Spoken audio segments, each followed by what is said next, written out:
Hello everybody, welcome to my YouTube channel study in commercial field. और मैं लाया हूं आपके लिए इस वीडियो में आज का करंट अफेयर्स यानी 15 मई 2020 का करंट अफेयर्स। और यह जो भी आपको करंट अफेयर्स इसमें दिया गया पूरा का पूरा वीवीआई और इम्पोर्टेंट करंट अफेयर्स हैं।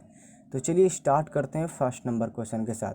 फर्स्ट नंबर क्वेश्चन है, केंद्रीय वित्त मंत्री निर्मला सीतारमण ने हाल ही में बताया कि नकदी संकट से जूझ रही बिजली वितरण कंपनियों में कितने करोड़ रुपयों की नकदी डालेगी। ठीक है, तो आपका ऑप्शन नंबर ए है 50,000 करोड़ रुपए, ऑप्शन नंबर बी है 30,000 करोड़ रुपए, ऑप्शन नंबर सी है 40,000 करोड़ रुपए, ऑप्शन नंबर डी है 90,000 करोड़ रुपए। क्वेश्चन क्या है, तो केंद्रीय वित्त मंत्री निर्मला सीतारमण ने हाल ही में बताया कि नकदी संकट से जूझ रही बिजली वितरण कंपनियों में कितनी करोड़ रुपयों की नकदी डालेगी। तो इसका आंसर है ऑप्शन नंबर डी, 90,000 करोड़ रुपए, 90,000 करोड़ रुपए निर्मला सीतारमण ने हाल ही में यह बताया है कि जो भी संकट है जूझ रही है बिजली वितरण कंपनियां, उनको 90,000 करोड़ रुपए की नगद उनको दी जाएगी, उनमें डाली जाएगी। चलिए इसको हम विस्तार से अच्छे से कंसेप्ट समझते हैं। ठीक है, चलिए समझते हैं। वित्त मंत्री निर्मला सीतारमण ने कहा कि अर्थव्यवस्था का चक्र घुमाने के लिए बिजली वितरण कंपनियों का संकट दूर किया जाना जरूरी है। ठीक है, जो भी वित्त मंत्री हमारी हैं निर्मला सीतारमण, उन्होंने कहा है कि अर्थव्यवस्था का जो चक्र है उसको घुमाने के लिए बिजली वितरण कंपनियां का संकट दूर करना जरूरी है। उन्होंने कहा कि बिजली वितरण कंपनियों को उनकी होने वाली देनदारी के एवज में 2 समान किस्तों में नकदी उपलब्ध कराई जाएगी। वित्त मंत्री निर्मला सीतारमण ने कहा कि बिजली वितरण मतलब बिजली बांटने वाली, बिजली डिस्ट्रीब्यूट करने वाली, बिजली प्रदान करने वाली कंपनियों को उनकी होने वाली लेनदारी मतलब जो भी मिलता है उन्हें के एवज में 2 समान किस्तों में नकदी उपलब्ध कराई जाएगी। उन्होंने कहा कि सार्वजनिक क्षेत्र की कंपनियों पावर फाइनेंस कॉरपोरेशन और ग्रामीण विद्युतीकरण निगम के जरिए यह राशि उपलब्ध कराई जाएगी। तो किसके जरिए उपलब्ध कराई जाएगी, तो फाइनेंस कॉरपोरेशन और ग्रामीण विद्युतीकरण निगम के जरिए यह राशि है जो उपलब्ध कराई जाएगी। कितनी राशि है, तो 90,000 करोड़ रुपए, 90,000 करोड़ रुपए। इससे वितरण कंपनियां बिजली उत्पादन और पारेषण कंपनियों को उनके बकाये का भुगतान कर सकेंगी। ठीक है, तो चलिए नेक्स्ट क्वेश्चन की ओर बढ़ते हैं। हमारा नेक्स्ट और अगला क्वेश्चन है, किस राज्य सरकार ने प्रशिक्षित युवाओं के लिए रोजगार स्वरोजगार के अवसर पैदा करने और कौशल विकास के अवसरों की पेशकश करने के लिए होप पोर्टल लॉन्च किया है। वह कौन सा राज्य है जिसने प्रशिक्षित युवाओं, जो भी युवा जो शिक्षित हैं उनके लिए रोजगार या स्वरोजगार मतलब कोई भी व्यवसाय का अवसर पैदा करने और कौशल विकास के अवसरों की पेशकश करने के लिए क्या किया है, तो होप पोर्टल लॉन्च किया है। तो चलिए हम लोग जानते हैं कि वह कौन सा राज्य है। तो ऑप्शन नंबर ए है बिहार, ऑप्शन नंबर बी है पंजाब, ऑप्शन नंबर सी है उत्तराखंड, ऑप्शन नंबर डी है राजस्थान। ठीक है, तो इसका आंसर है option number C, Uttarakhand. Uttarakhand के सरकार ने प्रशिक्षित युवाओं के लिए रोजगार यानी कोई भी व्यवसाय के अवसर को पैदा करने और कौशल विकास के अवसर की पेशकश करने के लिए होप पोर्टल लॉन्च किया है। देखिए अवसर इसमें क्या होता है, जो भी रोजगार का अवसर होता है, यह जो अवसर होता है वो कभी कभार नहीं आता है, हमेशा आता है। यह एक उद्यमी के रूप में आता है। ठीक है, उद्यमी इसको पहचान लेते हैं, जो भी लोग इसे पहचान लेते हैं हम उसे उद्यमी कहते हैं। अवसर यह बार बार आता रहता है, बदलता रहता है, समय के साथ चला भी जाता है। ठीक है, अवसर मान लीजिए कि कोई भी आपके लिए ऑफर आया है, वो ऑफर आपके लिए सस्ता है। ठीक है, तो आपने अगर उसको जांचा बढ़िया से, अगर समझ लिया कि हाँ यह हमारे लिए लाभदायक है, तो वह क्या कहेगा, हमारा अवसर कहेगा, कि मतलब अवसर आया हमारा, हमने उसको ले लिया। ठीक है, तो इसे हम अवसर कहते हैं। तो यह किस राज्य के सरकार ने, तो उत्तराखंड के सरकार ने। चलिए विस्तार समझते हैं। उत्तराखंड के मुख्यमंत्री त्रिवेंद्र सिंह रावत, उत्तराखंड के मुख्यमंत्री त्रिवेंद्र सिंह रावत ने सचिवालय में मंत्रिमंडल के साथ होप पोर्टल का लोकार्पण किया। इस पोर्टल से उत्तराखंड में रहने वाले उत्तराखंडी तो जुड़ेंगे ही, प्रदेश से बाहर रह रहे और काम कर रहे प्रवासी भी कनेक्ट हो जाएंगे। देखिए यह होप पोर्टल जो है उसका मतलब क्या है होप पोर्टल, चलिए हम इसको समझते हैं। ये जो होप पोर्टल है वह उत्तराखंड में रहने वाले, उत्तराखंड मतलब उत्तराखंड के लोग और जो भी बाहर रह रहे हैं सभी लोग कनेक्ट हो जाएंगे। सभी प्रवासी जो हैं वह इस होप पोर्टल के द्वारा सभी लोग कनेक्ट हो जाएंगे। ठीक है, राज्य के कुशल अकुशल युवाओं का डेटाबेस बनाने और उसके आधार पर स्वरोजगार हेतु अवसर उपलब्ध कराने के मकसद से यह पोर्टल लॉन्च किया गया है। तो यह पोर्टल किस लिए लॉन्च किया गया, तो जो भी शिक्षित व्यक्ति हैं उनको रोजगार व्यवसाय का अवसर जैसे कि हमने आपको पहले बताया कि अवसर क्या होता है, तो वही अवसर प्रदान करने के लिए यह ऐप है। जो क्या क्या ऐप है, तो इस ऐप का नाम है होप पोर्टल। यह होप पोर्टल जो है उसको लॉन्च किया गया है।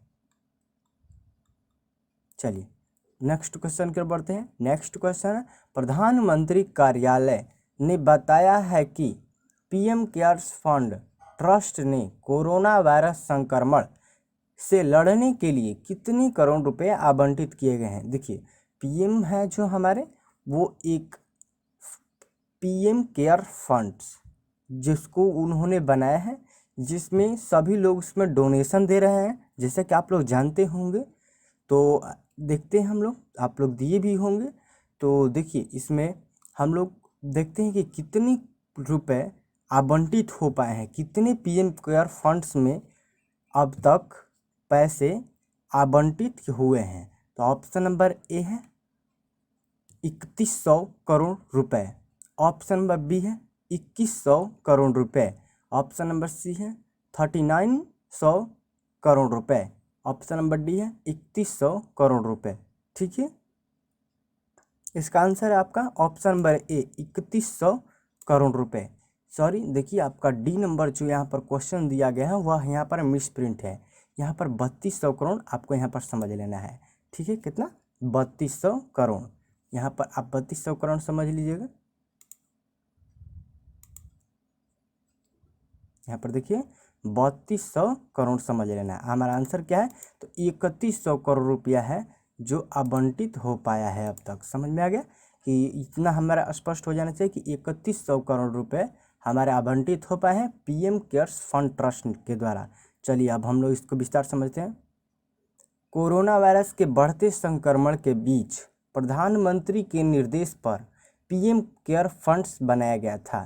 तो कोरोना वायरस के प्रभाव के कारण प्रधानमंत्री के निर्देश पर, मतलब प्रधानमंत्री के आदेश पर पीएम केयर फंड्स बनाया गया था।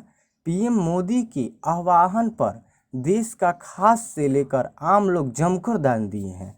जो पीएम केयर फंड्स है उसमें आम से लेकर बड़े लोगों, देश के खास सभी लोगों ने जमकर दान दिया है। प्रधानमंत्री कार्यालय ने बताया है कि इस फंड से कोरोना के खिलाफ लड़ाई के लिए 3100 करोड़ रुपए आवंटित किए गए हैं।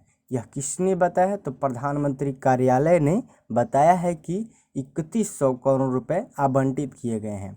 प्रधानमंत्री कार्यालय के मुताबिक इन 3100 करोड़ में से 2000 करोड़ रुपए से वेंटिलेटर खरीदे जाएंगे। 2000 करोड़ रुपए से क्या होगा, तो वेंटिलेटर खरीदे जाएंगे। साथ ही उनमें से 1000 करोड़ रुपए प्रवासी मजदूरों पर खर्च किए जाएंगे। 1000 करोड़ रुपए कहाँ खर्च किए जाएंगे, तो प्रवासी मजदूरों पर 1000 करोड़ रुपए खर्च किए जाएंगे। इसके अलावा लगभग 100 करोड़ रुपए वैक्सीन बनाने के लिए दिए जाएंगे। 100 करोड़ जो भी रुपए हैं उसमें उससे क्या किया जाएगा, तो वैक्सीन बनाने के लिए तैयार किए जाएंगे। तो सबसे पहले देखेंगे 2000 करोड़ से वेंटिलेटर खरीदा जाएगा, 1000 करोड़ रुपए से प्रवासी मजदूरों पर खर्च किया जाएगा और 100 करोड़ वैक्सीन बनाने के लिए दिए जाएंगे। चलिए नेक्स्ट क्वेश्चन पर बढ़ते हैं। नेक्स्ट क्वेश्चन है, केंद्र सरकार ने चालू वित्त वर्ष की शेष अवधि के लिए देश के अंदर किए जाने वाले विभिन्न प्रकार के व्यावसायिक भुगतान पर टीडीएस और टीसीएस दर कितनी प्रतिशत कम कर दी है। तो ऑप्शन नंबर ए है 50%, ऑप्शन नंबर बी है 25%, ऑप्शन नंबर सी है 40%, 40%, ऑप्शन नंबर डी है 10% यानी 10%। ठीक है, इसका आंसर है ऑप्शन नंबर बी 25%। टीडीएस और टीसीएस दर 25% जो दर है वह कम कर दी गई है। चलिए विस्तार समझते हैं। वित्त मंत्री सीतारमण ने कहा कि 14 अप्रैल 2020 से लेकर 31 मार्च 2021 तक टीडीएस टीसीएस की मौजूदा दर में 25% की कटौती की जाएगी। यह कटौती ठेकेदारों को किए जाने वाले भुगतान, ब्याज भुगतान, किराया, लाभांश, कमीशन अथवा ब्रोकरेज सभी पर लागू होगी। तो यह जो 25% की कटौती है वह किस किस पर लागू होगी, तो भुगतान पर मतलब पेड किया जाएगा, ब्याज पर भी, ब्याज भुगतान पर भी, किराया पर भी, लाभांश पर भी और कमीशन अथवा ब्रोकरेज सभी पर लागू होगी। ये सभी टीडीएस टीसीएस में दरों में 25% कमी के लिए पात्र होंगे। उन्होंने कहा कि इससे करीब 50,000 करोड़ रुपए करदाताओं के हाथ में बचेंगे, जो सामान्य स्थिति में टीडीएस टीसीएस के रूप में सरकार के खाते में जाती टीडीएस की दरें 1% से लेकर 30% तक है। ठीक है, तो चलिए नेक्स्ट क्वेश्चन कर बढ़ते हैं। नेक्स्ट क्वेश्चन है हमारा, पाकिस्तान क्रिकेट बोर्ड ने किस बल्लेबाज को राष्ट्रीय टीम का वनडे कप्तान नियुक्त किया है। पाकिस्तान क्रिकेट बोर्ड ने किस बल्लेबाज को राष्ट्रीय टीम का वनडे कप्तान नियुक्त किया है। ऑप्शन नंबर ए है Babar Azam, option number B है Mohammad Amir, option number C है Wahab Riaz, option number D है नसीम शाह। ठीक है, तो इसका आंसर है option number A Babar Azam को पाकिस्तान क्रिकेट बोर्ड ने बाबर आजम जो हैं बल्लेबाज, उनको राष्ट्रीय टीम का वनडे कप्तान नियुक्त किया है पाकिस्तान क्रिकेट बोर्ड ने। ठीक है, चलिए विस्तार समझते हैं। पाकिस्तान क्रिकेट बोर्ड ने बल्लेबाज बाबर आजम को राष्ट्रीय टीम का वनडे कप्तान नियुक्त किया है। ठीक है, बाबर आजम ने अभी तक खेले 26 टेस्ट मुकाबलों में, अभी तक कितने खेल खेले हैं, तो 26 टेस्ट मुकाबले खेले हैं, जिसमें 45.12 के औसत से 1850 रन बनाए हैं। कितने रन, तो 1850 रन बनाए हैं। उन्होंने वनडे प्रारूप में 74 मुकाबलों में 54.17 के शानदार औसत से 3359 बना लिए हैं, जबकि T20 क्रिकेट में खेले 38 मुकाबलों में 50.72 के औसत से 1471 बनाए हैं। ठीक है, चलिए नेक्स्ट क्वेश्चन को बढ़ते हैं। नेक्स्ट क्वेश्चन है, विश्व आर्थिक मंच के वैश्विक ऊर्जा संक्रमण सूचकांक 2020 में भारत कितने स्थान पर पहुंच गया है। तो ऑप्शन नंबर ए है 74, ऑप्शन नंबर बी है 80, ऑप्शन नंबर सी है 92, ऑप्शन नंबर डी है 82। ठीक है, तो इसका आंसर है ऑप्शन नंबर ए 74। चलिए इसको विस्तार समझते हैं। स्वीडन ने लगातार तीसरे साल एनर्जी ट्रांजिशन इंडेक्स में शीर्ष स्थान हासिल किया है और उसके बाद शीर्ष 3 में स्विट्जरलैंड और फिनलैंड है। ठीक है, इसके तहत दुनिया के देशों द्वारा ऊर्जा सुरक्षा और सतत पर्यावरण को बनाए रखने का उल्लेख किया जाता है। इसमें विभिन्न देशों के प्रदूषण स्तर का आकलन भी होता है। विश्व आर्थिक मंच स्विट्जरलैंड में स्थित एक गैर लाभकारी संस्था है। जो विश्व आर्थिक मंच स्विट्जरलैंड में स्थित है वह एक गैर लाभकारी संस्था है। तो गैर लाभकारी संस्था क्या होता है? तो जिसमें हम लोग वह संस्था होती है, वह क्या करती है? तो अपने लाभ के लिए नहीं, समाज को एक निश्चित सेवा करने के लिए अपनी वह सेवा करती है, ठीक है, और वह अपने लाभ के लिए नहीं करती है। इसका मुख्यालय जिनेवा में है। स्विस अधिकारियों द्वारा इसे एक निजी सार्वजनिक सहयोग के लिए एक अंतर्राष्ट्रीय संस्था के रूप में मान्यता प्राप्त हुई है। चलिए नेक्स्ट क्वेश्चन में बढ़ते हैं। नेक्स्ट क्वेश्चन है, ब्रिक्स देशों ने के न्यू डेवलपमेंट बैंक ने कोरोना वायरस महामारी से लड़ने के लिए किस देश को $1 अरब की आपातकालीन सहायता ऋण राशि दी है? ब्रिक्स देशों के न्यू डेवलपमेंट बैंक ने कोरोना वायरस महामारी से लड़ने के लिए किस देश को $1 अरब की आपातकालीन सहायता ऋण राशि दी है? ऑप्शन नंबर ए है चीन, ऑप्शन नंबर बी है भारत, ऑप्शन नंबर सी है ब्राज़ील, ऑप्शन नंबर डी है रूस। ठीक है, तो इसका आंसर है ऑप्शन नंबर बी, भारत को। तो आपातकालीन सहायता ऋण जो राशि है वह भारत को दी है ब्रिक्स देशों के न्यू डेवलपमेंट बैंक ने। ठीक है, चलिए विस्तार समझते हैं। इस राशि का इस्तेमाल इस महामारी से होने वाले मानवीय, सामाजिक और आर्थिक नुकसान को कम करने के लिए किया जाएगा। एनडीबी के निर्देशक मंडल ने 30 अप्रैल को भारत के लिए आपातकालीन सहायता कार्यक्रम ऋण को मंजूरी दी थी और इसका उद्देश्य कोरोना वायरस महामारी के कारण होने वाले मानवीय, सामाजिक और आर्थिक नुकसान को कम करना है। शंघाई स्थिति एनडीबी की स्थापना ब्रिक्स देशों ब्राज़ील, रूस, भारत, चीन, दक्षिण अफ्रीका ने 2014 में की थी और इस समय इसका नेतृत्व दिग्गज भारतीय बैंकर के वी कामथ कर रहे हैं। ठीक है, चलिए नेक्स्ट क्वेश्चन को बढ़ते हैं। नेक्स्ट क्वेश्चन है, किस राज्य सरकार ने कोरोना के खिलाफ लड़ाई में 30 दिनों तक अपनी सेवा देने वाले सभी पुलिस कर्मियों को करमवीर पदक से सम्मानित करने का फैसला किया है? तो वह कौन सा राज्य है जिसने कोरोना के खिलाफ लड़ाई में 30 दिनों तक अपनी सेवा देने वाले सभी पुलिस कर्मियों को करमवीर पदक से सम्मानित करने का फैसला लिया है?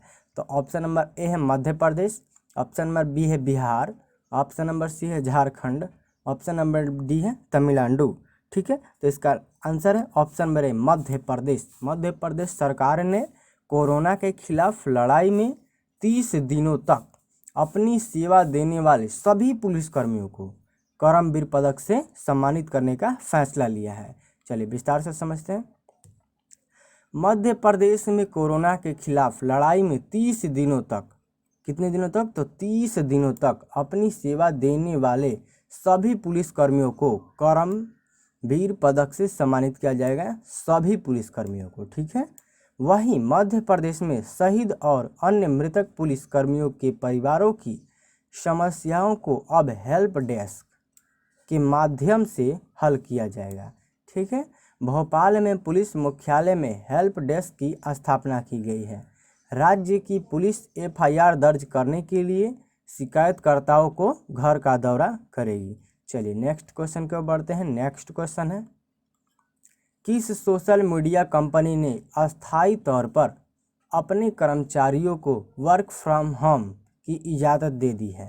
तो ऑप्शन नंबर ए है फेसबुक, ऑप्शन नंबर बी है ट्विटर, ऑप्शन नंबर सी है लिंक्डइन, ऑप्शन नंबर डी है इंस्टाग्राम। ठीक है, तो देखिए हम लोग इसका आंसर देखते हैं। इसका आंसर ऑप्शन नंबर बी है Twitter. Twitter social media company ने अस्थायी तौर पर अपने कर्मचारियों को वर्क फ्रॉम होम की इजाज़त दे दी है। चलिए विस्तार से समझते हैं। सोशल मीडिया कंपनी ट्विटर ने अस्थायी तौर पर अपने कर्मचारियों को वर्क फ्रॉम होम की इजाज़त दे दी। सैन फ्रांसिस्को की इस कंपनी ने कोरोना महामारी के फैलने के बाद सबसे पहले अपने कर्मचारियों को वर्क फ्रॉम होम करने की अनुमति दी थी। कोविड-19 से बचने का एकमात्र उपाय सोशल डिस्टेंसिंग ही है।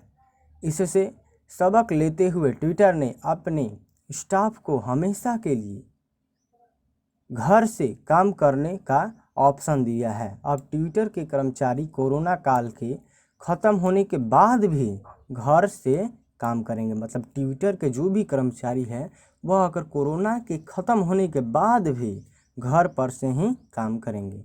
चलिए नेक्स्ट क्वेश्चन के बढ़ते हैं। नेक्स्ट क्वेश्चन है, किस राज्य के मुख्यमंत्री ने कहा है कि किसानों को लाभान्वित करने के एकमात्र उद्देश्य के साथ राज्य में विनियामक कृषि की खेती करने का निर्णय लिया गया है? तो इसका ऑप्शन नंबर ए है तेलंगाना, ऑप्शन नंबर बी है बिहार, ऑप्शन नंबर सी है दिल्ली, ऑप्शन नंबर डी है असम। ठीक है, तो इसका आंसर है ऑप्शन नंबर ए तेलंगाना। तेलंगाना राज्य के मुख्यमंत्री ने कहा है कि किसानों को लाभान्वित करने के एकमात्र उद्देश्य के साथ राज्य में विनियामक कृषि की खेती का निर्णय लिया गया है। चलिए विस्तार से समझते हैं।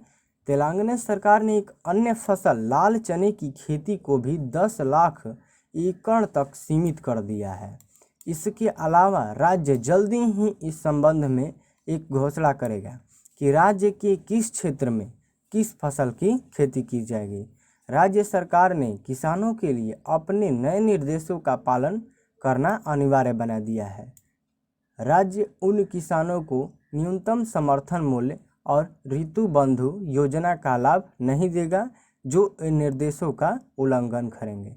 ठीक है, तो आज के लिए इतना ही। करंट अफेयर्स बहुत ही महत्वपूर्ण है।